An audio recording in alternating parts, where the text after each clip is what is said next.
O Lar Adventista. Capítulo 18. Deveres e privilégios dos cônjuges. Jesus não impõe o celibato. Os que consideram a relação matrimonial como uma das sagradas ordenanças de Deus, guardada pelo seu santo preceito, serão controlados pelos ditames da razão. Jesus não impõe o celibato a qualquer classe de homens. Ele veio não para destruir a sagrada relação matrimonial, mas para exaltá-la e restaurá-la em sua santidade original. Ele olha com prazer para a relação de família onde o amor sagrado e altruísta é a força dominante. O casamento é legítimo e santo. Não é nenhum pecado em si o comer e beber, ou casar-se e dar-se em casamento. Era correto casar no tempo de Noé, e é correto fazê-lo agora, desde que isto que é correto seja tratado convenientemente e não levado a pecaminoso excesso. Mas nos dias de Noé os homens casavam sem consultar a Deus ou buscar sua guia e conselho. O fato de que todas as relações da vida são de natureza transitória devia exercer uma influência modificadora sobre tudo o que fazemos e dizemos.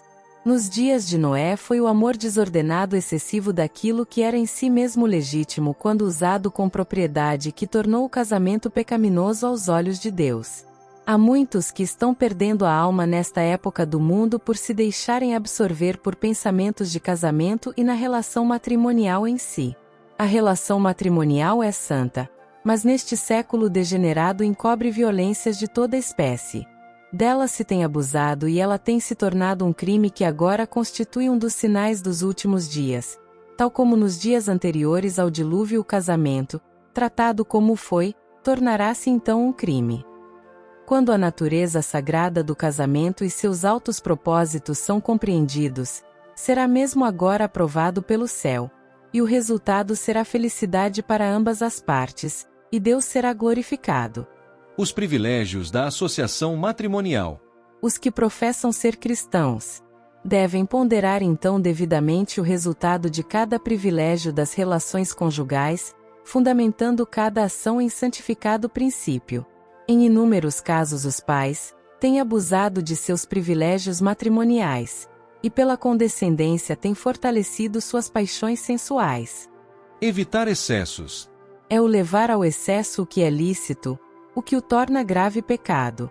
Muitos pais não obtêm o conhecimento que deviam em sua vida conjugal. Não se guardam para que Satanás não se aproveite deles, controlando-lhes a mente e a vida. Não veem que Deus requer que eles controlem sua vida conjugal, evitando qualquer excesso. Bem poucos, porém, sentem ser um dever religioso reger as próprias paixões.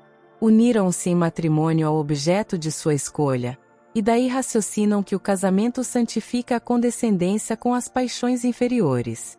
Mesmo homens e mulheres que professam piedade dão rédea solta às suas paixões de concupiscência, e nem pensam que Deus os considera responsáveis pelo dispêndio da energia vital que lhes enfraquece o suporte da vida e lhes debilita todo o organismo.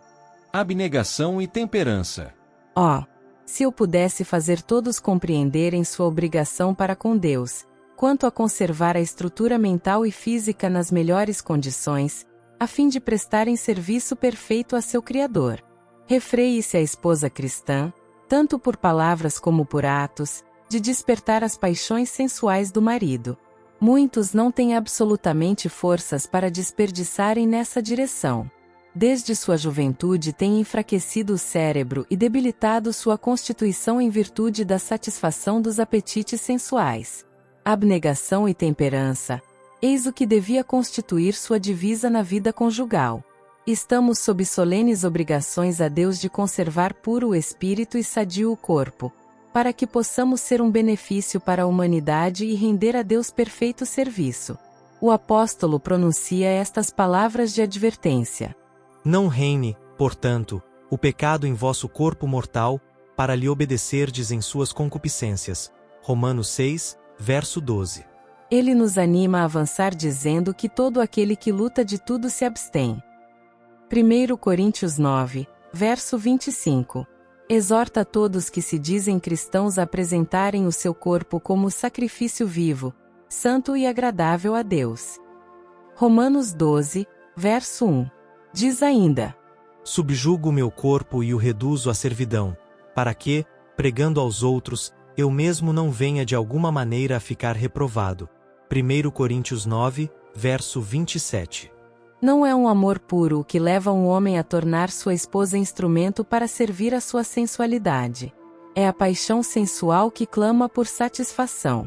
Quão poucos os homens que manifestam seu amor na maneira indicada pelo apóstolo.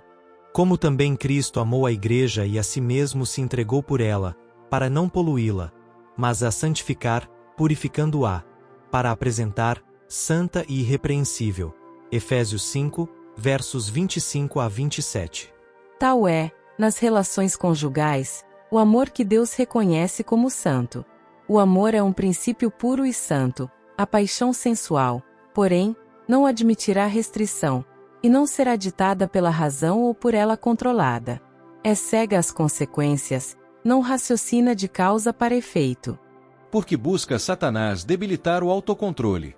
Satanás procura rebaixar a norma de pureza e enfraquecer o autocontrole dos que se casam, porque sabe que enquanto as paixões subalternas estão em ascendência, as faculdades morais se tornam seguramente mais fracas. E ele não precisa preocupar-se com o seu crescimento espiritual. Ele sabe também que de nenhuma outra maneira pode estampar melhor a sua própria imagem odiosa na descendência deles, e que assim pode moldar mais facilmente o caráter dos filhos do que o caráter dos pais. Resultados do excesso. Homens e mulheres, um dia aprendereis o que seja a concupiscência e os resultados de satisfazê-la. Pode-se encontrar no casamento paixão de tão baixa qualidade, como fora dele. Qual o resultado de dar livre curso às paixões inferiores? O leito conjugal, onde anjos de Deus devem estar presentes, é profanado por práticas perversas. E porque domina deprimente animalismo, os corpos são corrompidos, práticas abomináveis levam a enfermidades abomináveis. O que Deus deu como uma bênção tem se feito uma maldição. O excesso sexual destruirá com efeito o amor para com os cultos devocionais, tirará do cérebro a substância necessária para nutrir o organismo, vindo positivamente a debilitar a vitalidade. Mulher alguma deve ajudar o marido nesta obra de autodestruição. Ela não o fará caso esteja esclarecida, e tenha por ele verdadeiro amor. Quanto mais condescendência houver com as paixões sensuais, tanto mais fortes se tornarão elas, e mais violentos serão seus reclamos quanto à satisfação. Que os homens e mulheres tementes a Deus despertem para o seu dever. Muitos professos cristãos sofrem de paralisia de nervos e cérebro, devido à sua intemperança neste sentido. Os maridos devem mostrar consideração. Os maridos devem ser cuidadosos, atenciosos, constantes, fiéis e compassivos. Devem manifestar amor e simpatia. Se cumprirem as palavras de Cristo, seu amor não será de baixa natureza, terreno, de caráter sensual que leve à destruição do próprio corpo, e debilidade e enfermidade à esposa. Não serão condescendentes para com a satisfação de baixas paixões, fazendo ouvir à esposa que ela deve ser sujeita ao marido em tudo. Quando o esposo tem a nobreza de caráter, a pureza de coração, a elevação de espírito que cada cristão deve possuir, isto se revelará na associação matrimonial. Se ele tem a mente de Cristo, não será um destruidor do corpo, mas estará cheio de terno amor, procurando alcançar a mais elevada norma em Cristo. Quando se instala a desconfiança. Homem algum amará verdadeiramente a sua esposa quando ela se submete pacientemente a tornar-se sua escrava, e servir às suas depravadas paixões. Em sua passiva submissão, ela perde o valor que outrora possuía aos olhos dele. Ele a vê degradada de tudo quanto era elevado, para um baixo nível, e não demora a que suspeite que ela se submeta com a mesma passividade a ser degradada por outro assim como por ele. Duvida-lhe da constância e pureza, cansa-se dela, e busca novos objetos para despertar e intensificar suas paixões infernais. A lei de Deus não é considerada. Tais homens são piores que os animais, são demônios em forma humana. Não conhecem os elevados, enobrecedores princípios do amor verdadeiro e santificado. Também a esposa fica ciumenta do marido, e suspeita que, em havendo oportunidade, ele com a mesma prontidão dirigiria a outra, da mesma maneira que a ela, suas atenções amorosas. Vê que ele não é regido pela consciência ou o temor de Deus. Todas essas santas barreiras são derribadas pelas paixões concupiscentes. Tudo quanto é no marido semelhante a Deus, torna-se servo da concupiscência embrutecedora e vil. Solicitações irrazoáveis. A questão a ser assentada agora é a de a esposa sentir-se obrigada a ceder implicitamente às exigências do marido, quando ela vê que coisa alguma senão a paixão vil o domina. E quando sua razão e discernimento se acham convencidos de que ela o faz com dano do próprio corpo que Deus lhe ordenou possuir em santificação e honra, conservar como um sacrifício vivo para Deus? Não é amor puro e santo que leva a esposa a satisfazer as propensões sensuais do esposo, com prejuízo da saúde e da vida. Caso ela tenha verdadeiro amor e sabedoria, procurará desviar-lhe a mente da satisfação das paixões impuras para assuntos elevados e espirituais, falando sobre assuntos espirituais interessantes. Talvez seja necessário insistir humilde e afetuosamente, mesmo com risco de o desagradar, em que ela não pode desonrar seu corpo, cedendo a excessos sexuais. Deve, bondosa eternamente, lembrar-lhe que Deus tem direitos mais altos, acima de todos os outros direitos, sobre todo o seu ser, e que ela não pode desrespeitar esses direitos, pois será por isto responsável no grande dia de Deus.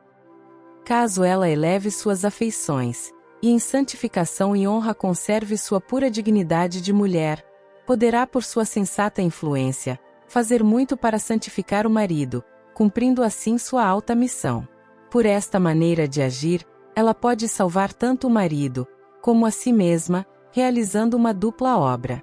Nesta questão, tão delicada e tão difícil de manejar, são necessárias muita sabedoria e paciência, bem como ânimo e fortaleza morais. Graça e resistência podem ser obtidas na oração. O amor sincero deve ser o princípio dominante do coração. Amor a Deus e ao esposo pode unicamente ser a justa norma de procedimento. Quando a mulher sujeita o corpo e o espírito ao domínio do marido, sendo passiva diante da vontade dele em tudo, sacrificando sua consciência, dignidade e mesmo personalidade, perde a oportunidade de exercer aquela poderosa influência que deveria possuir para o bem, a fim de elevar o marido. Ela podia abrandar-lhe a natureza áspera, e sua santificadora influência poderia ser usada de modo a purificar e polir, levando-o a esforçar-se zelosamente por governar as próprias paixões, e ser mais espiritual, para que sejam juntamente participantes da divina natureza, havendo escapado da corrupção que pela concupiscência há no mundo. Grande pode ser o poder da influência no conduzir a mente a assuntos elevados e nobres, acima das baixas condescendências sensuais naturalmente buscadas pelo coração não renovado pela graça. Caso a esposa ache que, a fim de agradar ao marido, deve descer a norma por ele mantida, quando a paixão sensual é a principal base de seu amor e lhe rege as ações, ela desagrada a Deus, pois deixa de exercer uma santificadora influência sobre o marido. Se ela acha dever submeter-se às suas paixões sensuais sem uma palavra de admoestação, não compreende seu dever para com ele e para com o seu Deus. Nosso corpo foi comprado. As mais baixas paixões têm sua sede no corpo e por seu intermédio operam. As palavras carne, ou carnal, ou ainda concupiscência da carne, envolvem a natureza inferior, corrupta. A carne por si mesma não pode agir contrariamente à vontade de Deus. É-nos ordenado crucificar a carne com suas afeições e concupiscências. Como o faremos? Devemos infligir sofrimento ao corpo? Não, mas dar morte à tentação do pecado. Os pensamentos corruptos devem ser expulsos.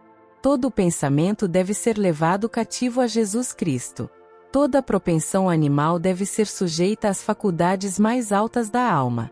O amor de Deus deve reinar supremo. Cristo deve ocupar um trono não dividido. Nosso corpo deve ser considerado como havendo sido comprado. Os membros do corpo devem tornar-se instrumentos de justiça.